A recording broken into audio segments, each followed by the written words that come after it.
Advocate Abu Hena Razzaqi, যেমনটি আসলে রাশেদ খান বলছিল যে জামায়াত প্রতারণার রাজনীতি করে, মুনাফিকি রাজনীতির এক ধরনের ইতিহাস রয়েছে, এবং শহীদ মিনার নিয়ে জামায়াত যেমনটি বলতো যে ইসলাম এই বিষয়গুলো সমর্থন করে না। কিন্তু আমরা গতকালের কর্মসূচি যদি বলি, বিশেষ করে ২১-এর প্রথম প্রহরের যে বিষয়টি যদি আমরা দেখি, সেখানে কিন্তু আমরা দেখেছি যে শহীদ মিনার নিয়ে জামায়াতের ঐতিহাসিক অবস্থানের সঙ্গে এই কর্মসূচি যে সাংঘর্ষিক, সেটি আসলে কিভাবে দেখছেন? আমি আসলে এটা জামাতের রাজনীতি জামাত সবচেয়ে ভালো বলতে পারবে, কারণ আমি মোস্ট অফ দ্য টাইম দেখছি সেইখানে যে আলোচক হিসাবে আপনার জামাতের লোকের প্রেজেন্সটা খুব কম দেখি। তো এই সমস্ত প্রশ্নগুলো জামাতরে করলে সবচেয়ে ভালো। তবে রাশেদ এর কথা থেকে যে জিনিসটা পাইছি যে আদর্শ বিবর্জিত, মানে রাজনীতিতে আদর্শ বলতে কিছু নাই, এবং এই যে ভোট কেনার বিষয়, বিশেষ করে তার সেন্টারে সে বা তার কি বলে তার সিটে, তার আসনে সে এটা প্রত্যক্ষদর্শী, এটা নিয়ে আমার তাকে চ্যালেঞ্জ করার কিছু নাই। কিন্তু প্রশ্ন হচ্ছে যে if it is a fact, তাহলে তো সর্বত্রই জামাত এটা করার চেষ্টা নিশ্চয়ই করছে বা করার চেষ্টা সামনে হয়তো আরও করবে। কিন্তু এক জায়গায় আমি খুবই একমত তার সাথে, যে রাজনীতিতে নীতি বলতে কিছু নাই। এই যে রাজনীতিতে নীতি বলতে কিছু নাই, এটা কিন্তু সবার বেলায় অ্যাপ্লিকেবল। আমরা যদি বাংলাদেশের রাজনীতি ভালো করে পর্যবেক্ষণ করি, একটা মারাত্মক হাতিয়ার ব্যবহার করা হচ্ছে ৫৫ বছর যাবৎ। সেটা কি? রাজনীতিতে শেষ কথা বলতে কিছু নাই। আপনি you can change your decision at any moment. বিষয়টা এইরকম, মন চাইলেও আপনি চেঞ্জ করে ফেললেন। যেমন ধরেন আপনি এই যে আজকে এই যে বর্তমান যে সরকার, তার ভিতরে একজন উপদেষ্টা আছে খলিলুর রহমান। তাকে নিয়ে যেরকম চিৎকার আমরা করেছি, সবাই চিৎকার করেছে কীরকম তার ডুয়েল পাসপোর্ট, সে আমেরিকার নাগরিক, এবং সে তত্ত্বাবধায়ক অন্তর্বর্তীকালীন সরকারের ভিতরে আছে, এবং তার পদত্যাগ, তার সবাই আমরা চেয়েছি বলতে আপনি যদি বলেন আজকের যে বিএনপি, সেই দলও চেয়েছে।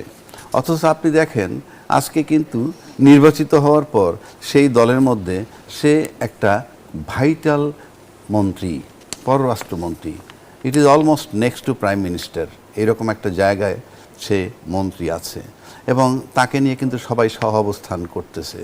তাহলে নীতির প্রশ্ন যদি আনি, এটা তো কোনোভাবেই এটা যায় না, কারণ আজকে আপনি কল্পনা করেন, একটা কল্পনা, যদি এনসিপি নির্বাচনে জিতত, এনসিপি সরকার গঠন করত, আর সেখানে যদি আসিফ মাহমুদ কিংবা মাহফুজুল আলম এরা এটার মন্ত্রিসভার অন্তর্ভুক্ত হইতো, তাইলে বিষয়টা কি হইতো। কিন্তু আজকে আমরা এটা নিয়ে কেউ ভাবছি না। অর্থাৎ আমার কাছে মনে হয় না কারো বিবেক কোনো কাজ করে। এটা বলার খাতিরে বলা, লক্ষ্য হইল পাওয়ারে পৌঁছানোর পর আপনি সব অভিযোগ শেষ হয়ে যায়। এবং কেউ অভিযোগ করে যারা পরাজিত, যেমন জামাত পরাজিত, তার অভিযোগ আছে ইঞ্জিনিয়ারিং নিয়ে।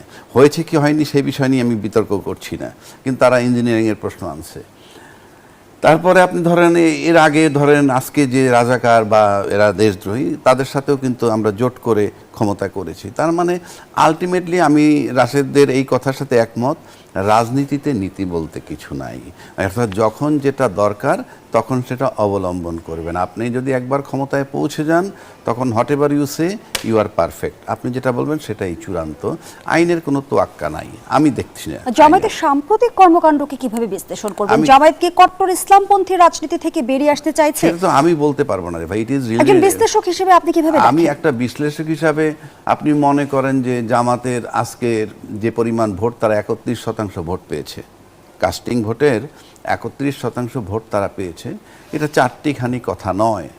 আপনি ৩১% ভোট সারা বাংলাদেশে, আর বিএনপি জোট পেয়েছে ৪৯% বা ৫০%ই ধরেন। তো আপনি বিএনপির ৫০% আমার কাছে সারপ্রাইজিং না। এত বড় একটা দল, বিশাল দল, দীর্ঘ ১৬-১৭ বছর পর তারা ঐক্যবদ্ধ হয়ে তারা ভোট পাবেই। কিন্তু জামাতের ৩১% ভোট, এটা কোনোভাবে মেলানো যায় না। যে কথাটা আমি আগেও বলছি, এখনও বলি, জামাত সম্পর্কে হয়তো মানুষের যেটা বলে, আমি সেটা নিয়ে আমার দ্বিমত নাই। কিন্তু একটা বিষয় আমার কাছে মনে হয়, জামাতের সাথে মেইন প্রবলেম আমাদের আমলাদের বা যারা প্রশাসনে আছে তাদের জটিলতা। অর্থাৎ জামাত আসলে বাংলাদেশে বড় টাকা পাচার হবে না, এই মানে ঘটনাগুলো আছে। জামাত আসলে দুর্নীতি কমবে, জামাত আসলে ঘুষ বন্ধ হয়ে যাবে। এটার সাথে সম্পৃক্ত কিন্তু নারী সমাজ না, কিন্তু এইগুলাকে ঢেকে রাখার জন্য যদি আপনি বলেন যে নারী বিদ্বেষী কথাটা আমি আগেও বলছি এখনও বলছি, নারী বিদ্বেষী তো আমরা দেখি না, আসলে না দেখব। এই যে কথাগুলো বলতেছি, বলবে আমরা জামাত করি। এই যে আপনি প্রশ্ন করছেন, আমি উত্তর দিচ্ছি। নারী বিদ্বেষী বলবে কিভাবে? আপনার ধর্ষণের সেঞ্চুরি যখন জাহাঙ্গীরনগর বিশ্ববিদ্যালয় হয়েছিল, তখন ক্ষমতায় ছিল কারা? আওয়ামী লীগ। জামাত তো ক্ষমতায় ছিল না, জামাত তো কখনোই ক্ষমতায় ছিল না। বাংলাদেশের গত 53-54 বছরে, আগেও বলছি এখনো বলছি, একজন নারী পুলিশের আইজিপি হন নাই, একজন নারী সেনা প্রধান হন নাই, একজন নারী প্রধান বিচারপতি হন নাই। ওই ক্ষমতায় তো জামাত ছিল না, সবাই প্রগতিশীল যারা ছিলেন তারাই। কই আলটিমেটলি তো সবাই নারীকেই দমিয়ে রেখেছেন। এখন বলতে পারেন নারী পার্টিসিপেট করতে, আমি চিফ তো দেখি নাই যে কোনোটার চিফ হয়েছে। এবং আপনার এই মিডিয়ার প্রধানমন্ত্রী নারী, তারপরে আপনি যদি বলেন না দেশের প্রধানমন্ত্রী নারী হয়েছে পৈতৃক সূত্রে, স্পিকারও তো হয়েছে নারী, পৈতৃক সূত্রে স্পিকার বানাইছি আমি, নারী বলে বানাইছি, মাঠ পর্যায় থেকে আসে নাই। আমার কথাগুলো ওইখানে। আপনি প্রধানমন্ত্রী সেটা তো ভিন্ন কথা, ওটার আলাদা পর্ব। ওটা তো সে গ্রাসরুট লেভেল থেকে রাজনীতি করে এসে কেউ প্রাইম মিনিস্টার হন নাই বাংলাদেশের। কিন্তু অ্যাডভোকেট আবু-হেনা রাজ্জাকী, মানে মেধা তালিকার কোন জায়গায় আসলে নারীরা নিজেদের মেধার ছাপ রাখতে পারেনি? আপনি দেখবেন একটা জায়গায়, আপনি যদি আরো ইয়েতে আসেন, আপনি যে কতগুলা মিডিয়া আছে, কয়টার সিইও আছে মেয়ে? অনেকেই আছে। যারা আছেন তারা দেখবেন হয় হাজবেন্ডের মালিক, নয় পিতা মালিক, সেটা আপনি দেখেন। এছাড়া দেখেন না, চাকরি সুবাদে গিয়া সিইও হয়েছে কয়টা পত্রিকার এডিটর আছে। তার মানে আপনি কি বলতে চাচ্ছেন যে নারীদের যোগ্যতা বিবেচনায় তারা ওই পোস্টে যাচ্ছে না? আমার বিবেচনা ওখানে। আপনারা প্রশ্ন করছেন আমাকে জামাত নারী বিদ্বেষী, সেই জন্য আমি বলছি জামাত নারী বিদ্বেষী। জামাত তো ক্ষমতাই আসে নাই, কিন্তু 54 বছর তো প্রগতিশীল আমরা ক্ষমতায় ছিলাম, এখনো আছি, সেই আঙ্গিকে বলছি।